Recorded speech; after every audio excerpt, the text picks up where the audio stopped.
Olá, trabalhistas. Mais uma crise, né, gente? Agora é na Grã-Bretanha. Aliás, o que não está faltando no mundo é problema. Bom, antes de mais nada, eu peço desculpas pelo som externo, porque eu estou aproveitando o intervalo do café aqui no trabalho para gravar esse áudio. Hoje eu vou falar sobre o Brexit, que é o processo de saída dos britânicos da União Europeia.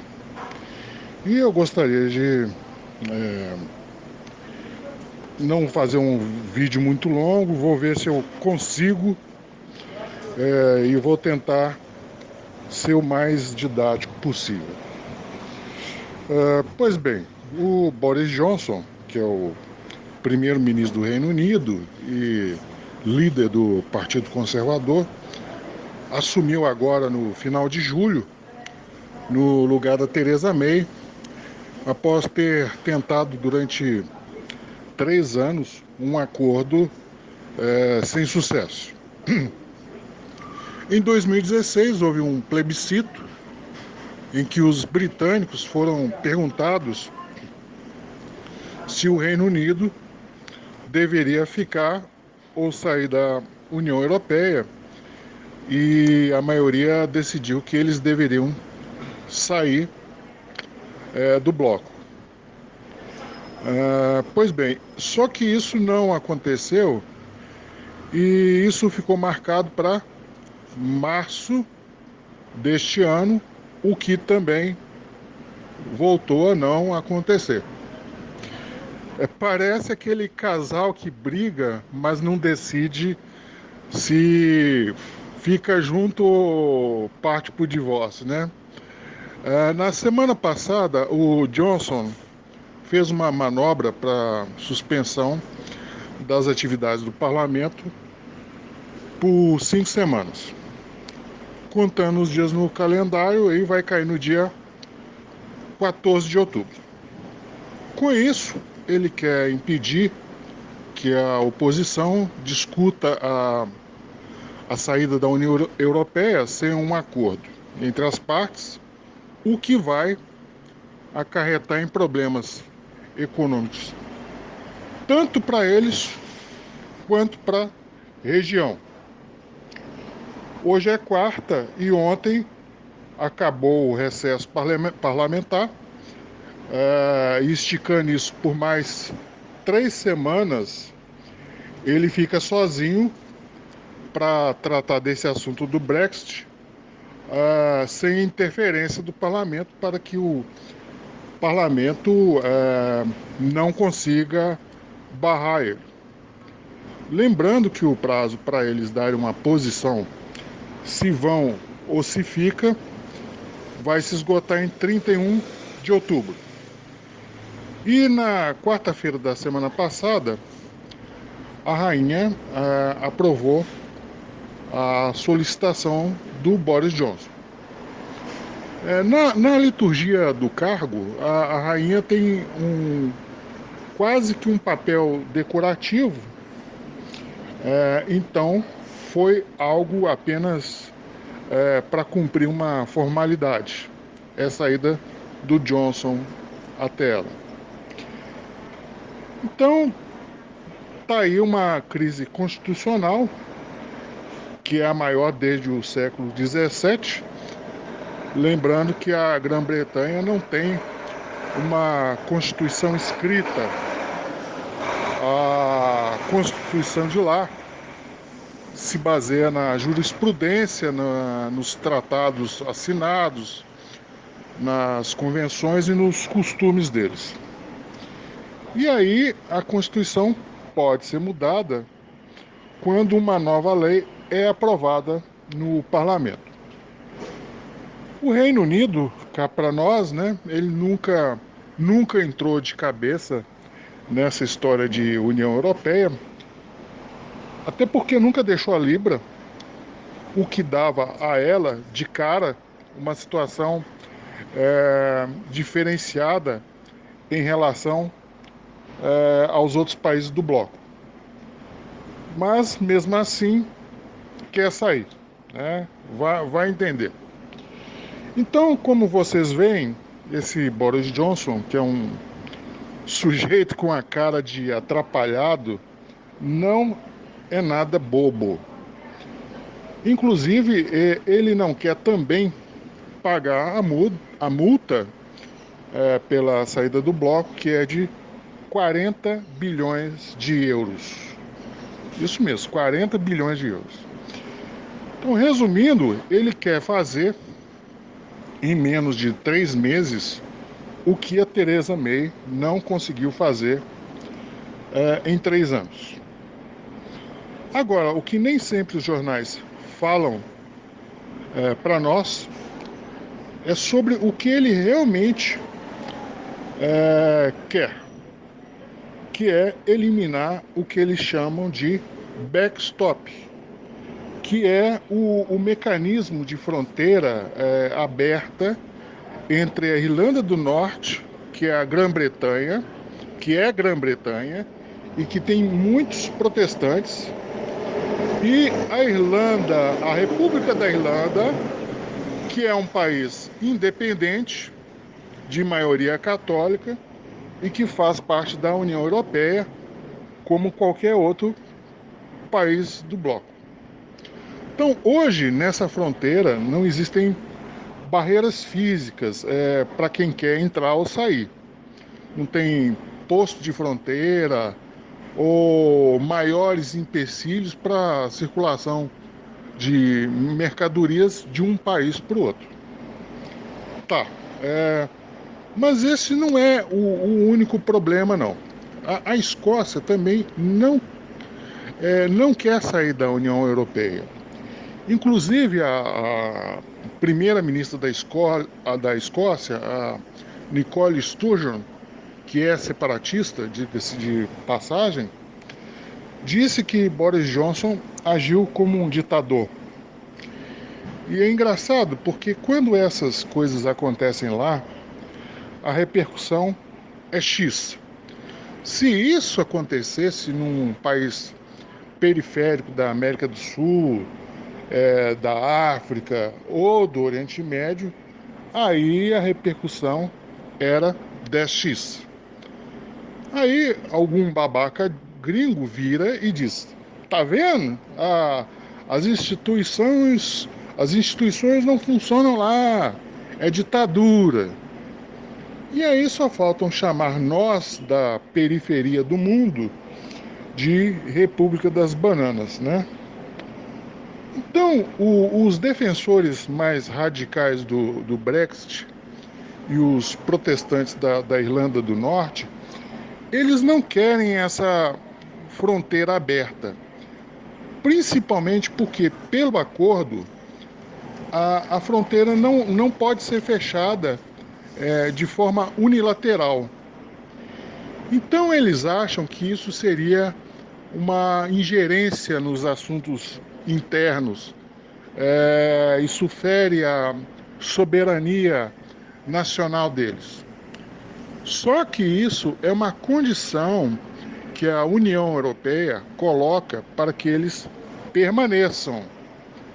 Então, olha, e se existe algum respeito, isso é um ponto que eu acho interessante, se existe algum respeito hoje entre as duas Irlandas, é exatamente aí, né? Devido a essa fronteira aberta. Agora, se fechar, meu amigo, aí pode ser que aqueles problemas antigos, né,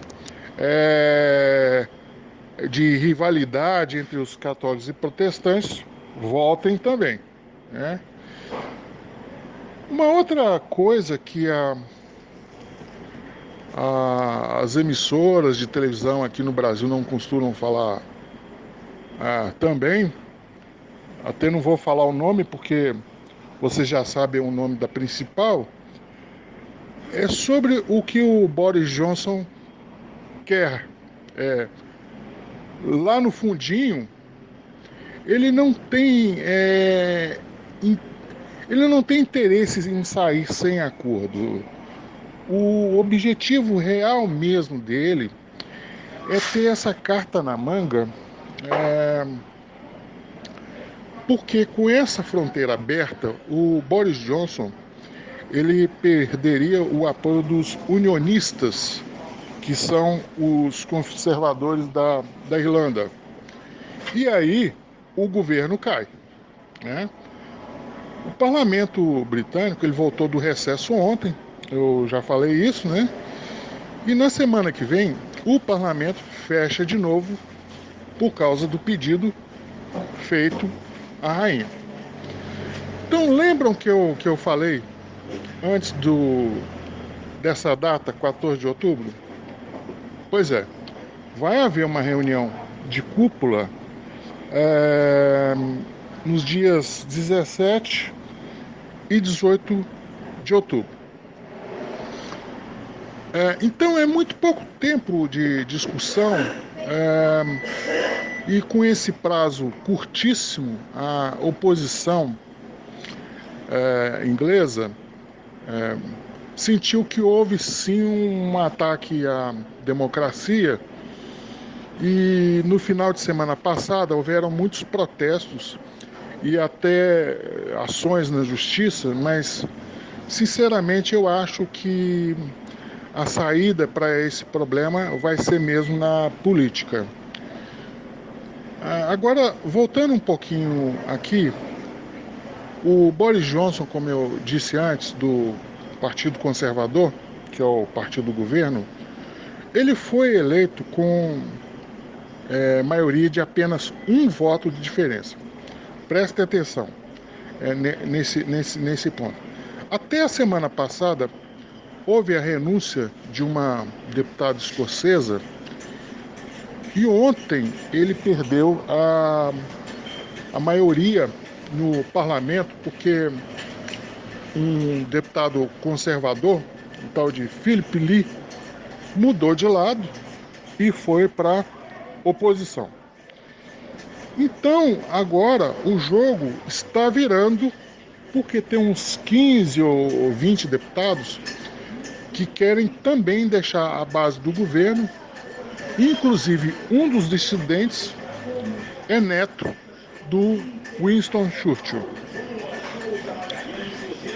O principal partido da oposição, que é o Partido Trabalhista, cujo líder é o Jeremy Corbyn, quer fazer um voto de desconfiança ao Boris Johnson, e aí haveriam eleições gerais para impedir um Brexit duro, um Brexit sem acordo. Em uma situação normal, a próxima eleição só aconteceria em 2022, já que lá a eleição acontece de 5 em 5 anos.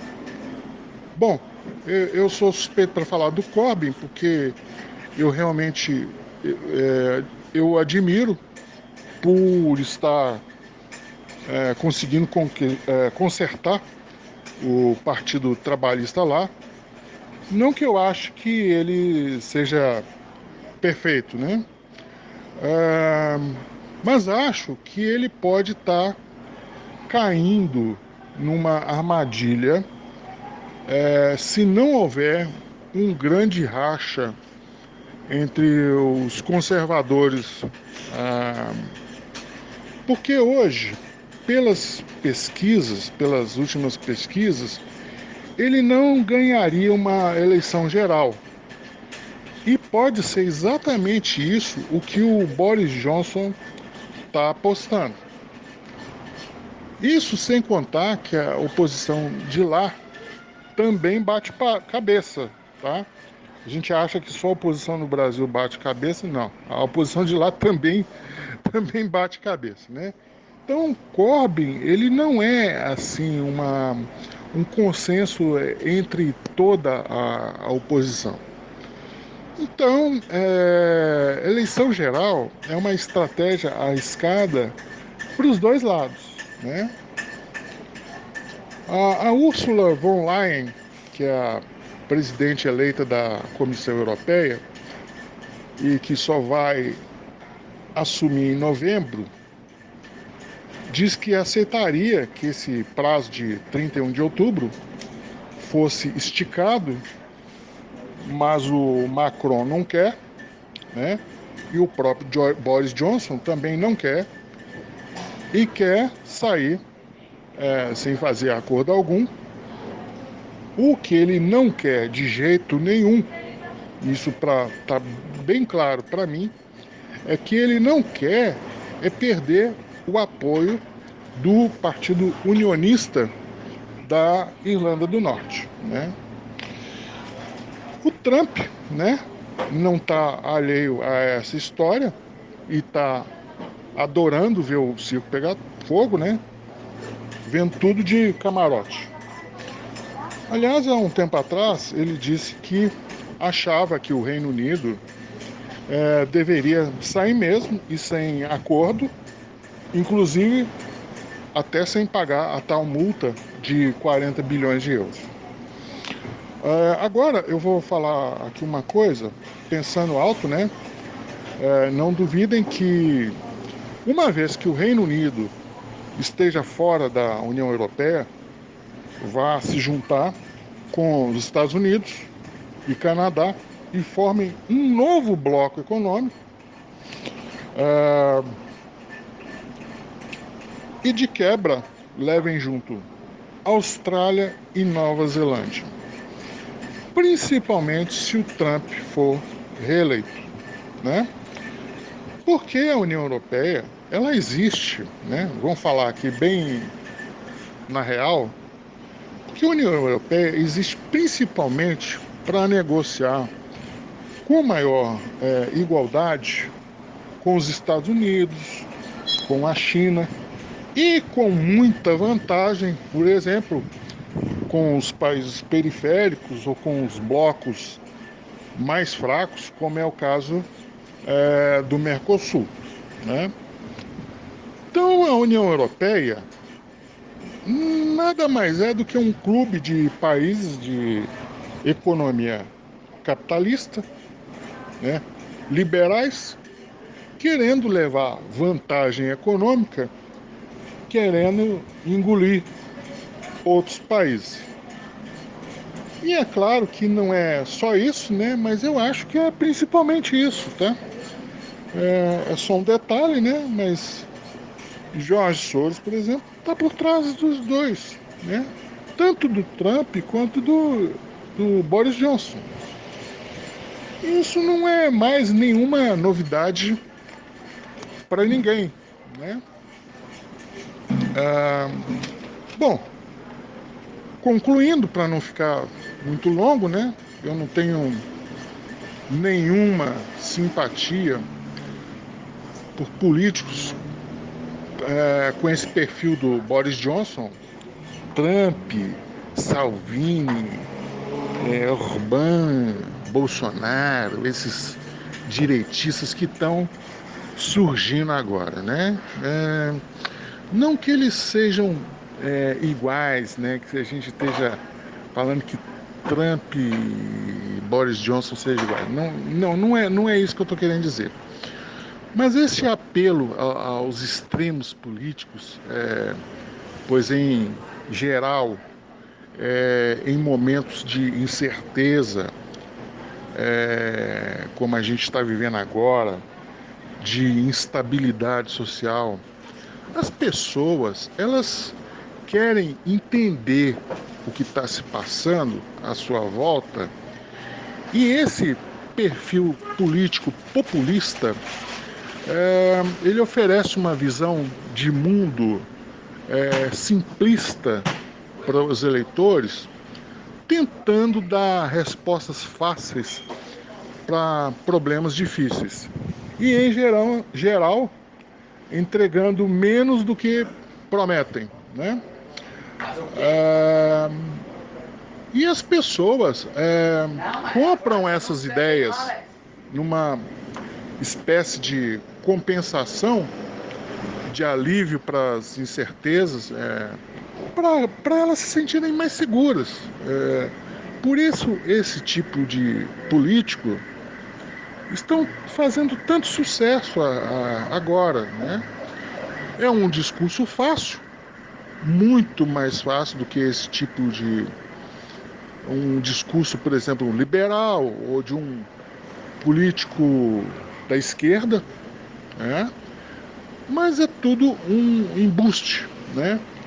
Porque quando as pessoas vão para os extremos, né? Como está acontecendo agora nessa onda de direita, essas mesmas pessoas tendem a se isolar nos seus grupos, nas suas bolhas ideológicas. E vocês podem observar que nesses momentos de incerteza, as pessoas se apegam mais a esses líderes bravateiros, ao personalismo e aos demagogos. Então, se a sociedade está em crise, a culpa é logo dos imigrantes ou das ONGs, dos comunistas, entre aspas, né? Então é uma em geral uma deturpação da verdade dos fatos. E eles te mostram o alvo, né? E o povo vai lá e descarrega a raiva dela, a frustração dela em cima desses alvos, né? Um processo aí de catarse, né? Da angústia, né? Então eles te mostram só que com essa polarização, a sociedade fica pesada, né? O ambiente de trabalho fica tóxico, as pessoas adoecem e as relações elas ficam corroídas pelo ódio. E o que está por trás? Quem está por trás disso, né? Dessa ideologia, né? Que está implantando essas ideias pelo mundo, está fazendo, na verdade, uma deturpação da arte da guerra. Porque a política, na minha opinião, ela não pode ser assim. E, sinceramente, eu acho que essas pessoas realmente elas não amam os países delas, né? Na medida em que elas dividem os países, né, os povos delas pelo discurso de ódio. Então, a conclusão que eu chego, né, é de que o nacionalismo desses caras é um nacionalismo fake, né? Bom, eu acho que por hoje tá bom, né? Eu espero que vocês tenham gostado. Um abraço, né? E até a próxima. Tchau.